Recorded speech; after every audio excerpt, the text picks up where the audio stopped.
I learned something a bit unsettling about myself while I was having dinner with a friend this past week. We were talking about our origin stories on TikTok, aka how we blew up in the first place and how we gained a lot of our followers and where we are now. As I listened to everyone's stories, I realized we all had one thing in common. All of us started doing our content consistently when we were quarantined and in the middle of a global pandemic. I was feeling extremely depressed and I had hit an all-time low. So I poured everything into my artwork, my time, my effort, my emotions, and out came some of my best work. And now that I'm happy and no longer in that hole, I'm worried that I can't produce the same amount of work that I did before. So I hope I haven't lost that drive and that passion because I really like being happy. So that went on for like an hour and a half, not even. I want to say even more than that, because at that point, like, time and space wasn't a thing, because damn, she was good. And then after all that, I remember we were just laying down on her bed, you know, doing the basic pillow talk that most couples do. But we weren't a couple. She was my manager. And instantly, right away, she turned her head towards me and she's like, so what are you studying in college? I remember looking up in the air and I was like looking at her roof and I'm thinking, wait, college? And then I looked over at her and I'm like, I'm in high school. She literally, I'm not even joking, guys. She jumped out of her bed, butt naked, and she instantly looked at me and said, wait, are you serious? Obviously I said yeah, because, you know, I'm not gonna lie to my own manager.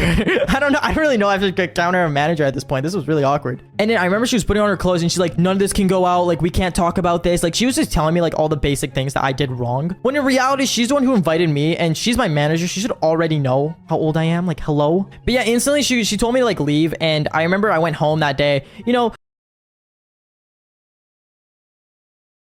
A week into our relationship, I look on Snapchat and I see my girlfriend posted a Snapchat story saying, swipe up if you want to be added to my private story. Now, if you guys don't use Snapchat, I'm sure you still know what stories are. There's this thing where you can make a private story for only certain people to see. So of course, I swipe up on it because I was her boyfriend. I was like, hey, I want to be on it. And she's like, oh, don't worry, I already added you before I posted this. Like, you don't even need to worry, already on it. I'm like, cool, thanks. So anyway, fast forward a couple days later, I'm sitting in my room by myself playing some Xbox, just trying to have a normal day, right? And I open up Snapchat and I swipe over to the stories of my friends. I'm just going through each story, looking at my friends' stories, seeing what my friends are up to. And then I see my girlfriend's Snapchat story, like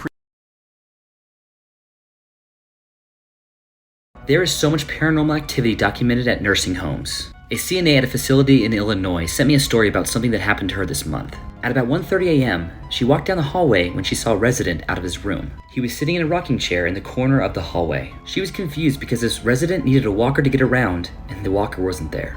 She asked him what he was up to, and he just stared at her. The CNA went to his room to get his walker to take him back. When she walked inside, she found someone in his bed. It was the man she was just talking to in the rocking chair. He had passed away in his bed. When she checked in the rocking chair again, it was empty. Storytime about how my mom planned to kill me. Yes, I said my mother. So a little background information, I was 16 years old and I was in 11th grade. Now it's not like my mom hated me my whole life, because there was a time whenever she was super happy and she did really love me. Well, it all started whenever my dad had left her. She went into this deep depression, she quit her job, she wouldn't get out of bed in the morning, she stopped cooking, stopped cleaning, and she always blamed me because she thought it was my fault that our dad left, when in reality my dad still texts me all the time asking how I'm doing. All of a sudden, a flip switch, my mom started cooking again, going to work. I never really ate her food because it low-key looked weird. But one day I came home from school and saw her putting rat poison in my food. And I wish I was kidding. But she's fucking crazy. So I said hi, but she didn't answer me. So I tapped her on the shoulder. She turned around and put a knife up to my neck. I ran out the door, called the police. They arrested her, and now I am happily living with my father and my non-crazy The true story of the psychopathic twins. June and Jennifer was twins, and they was super secretive, and they spoke to each other in a secret code. As the twins was getting older, they never separated. They created a whole bunch of noises and sounds to make a language that they could only understand. Their teachers would try to split them up, but they wouldn't read, write, or talk to anybody but each other. And they used to get in fights often, which resulted in them sometimes trying to kill each other. At one point in time, Jennifer tried to strangle June with an extension cord. And on another occasion, June tried to push Jennifer off a bridge. After both of them getting in back-to-back trouble, they were sent to an asylum. This where they met the journalist that would go on and tell their story. But On one of the visits, they decided to start telling her everything, like this for part 2. Scary Things Police Have Seen, Part 25. One night, 2 officers were dispatched to an old office building that had been converted to a doctor's office. They were set to meet a key holder there to let them in regarding a motion sensor that had gone off. When they arrived, the key holder was already there and he let them in. They left the key holder on the first floor while they went to the second floor where the motion sensor had gone off. After they cleared the building, they went back down and found the key holder was gone. The officers asked dispatch to try to get a hold of the key holder so that they can tell him that the building was clear. Dispatch told the officers that was impossible because the key holder hadn't even arrived yet. The key holder was still about 10 minutes away. After the 10 minutes was up, a different person arrived and was confused on how the officers got in the building. They gave a description of the first key holder to her, and she told them that was a doctor that had committed suicide several days prior.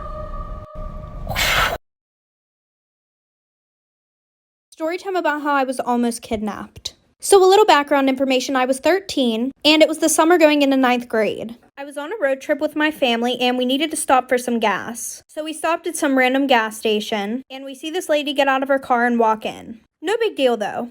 So we're inside, and we're waiting in line to use the bathroom. So we were in the front of the line, and then that lady was behind us, and then there were a few people behind her. So as we're standing in line, she FaceTimes some guy, and then she starts pointing the camera at people around the store, and she would be like, "Oh, do you like this?" And he would say yes or no. Well, then she points the phone at me. And then he goes, "Yeah, that's the one." And my mom and I were super creeped out about this because she was being super loud and she was taking a really long time at this gas station. So my mom goes into the bathroom and then she starts to talk to me. She starts asking how old I am, where I'm from, and if my mom and I were here with anybody else. Like for part 2.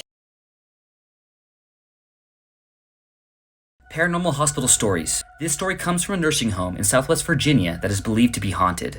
If there are any paranormal investigators who are watching this near that area, you might want to check this place out. One worker saw what she describes as a shadow-like figure enter the room of one of the patients. She immediately checked on the patient, but found her deceased. Other workers in the nursing home have also seen this happen just before a patient is about to die. But there's even more paranormal activity happening in this nursing home. At least 20 different residents have refused to stay in one of the rooms. They all described seeing 2 small children watching them. The last incident involves a resident who brought his little black dog to live with him at the facility. After the resident died, the dog died shortly after. Now to this day, many residents complain to staff about seeing a little black dog run through their rooms and keeping them awake at night. Shadow figures, ghost children, and a ghost dog. I'm staying away from that place. Storytime of how my best friend got so weirdly obsessed with me that she even plotted to kill my boyfriend. So at the time, me and this girl, let's just call her Olivia, had only been friends for about 2 years.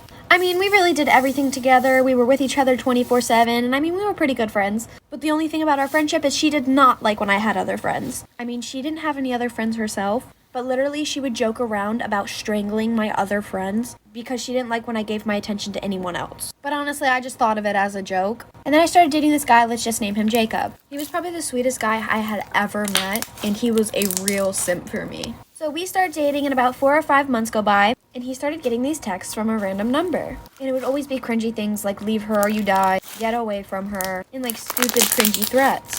Then one night, me and him were just hanging out. Then he gets a text with his exact address saying he had till tonight to leave me or he wouldn't see another day. Then we hear a knock at the door. I'm running out of time, like for part 2.